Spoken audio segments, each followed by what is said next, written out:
Ma'am আজকে আপনি এখানে কি করছেন? আজকে আমি চুলে ন্যানো প্লাস্টিয়া করে গেছিলাম। তো আজকে চুলটাকে ওয়াশ করতে এসেছি, একটু কাটিং করতে এসেছি। এখানকার কাজ আমার খুব পছন্দ। সবার প্রথমে আমার হাজব্যান্ড আসে, তো ওনার কাজ খুব ভালো লেগেছিল।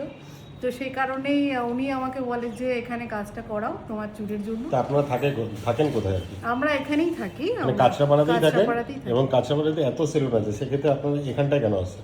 এখানে অ্যাকচুয়ালি আমরা অনেক জায়গায় অনেক কিছু করিয়েছি, কিন্তু লাস্ট অ্যান্ড ফাইনাল আমার হাজব্যান্ড যখন এখানে কাজ করে ওনার ভালো লাগে, ওই জন্যই উনি বলে যে তুমি এখানে কাজগুলো করাও। মানে এখানে পরিষেবাটা ভালো? পরিষেবাটা ভালো। এই ভাইও কি ভালো হেয়ার কাটিং করে? যারা স্টাফেরা রয়েছে ছেলেরা খুব যত্ন নিয়ে কাজ করে। আর প্রাইসটাও কি রিজনেবল? হ্যাঁ, রিজনেবল। মানে এই না যে এখানে কাটছেন বলে প্রচুর হাই প্রাইস, এরকম না?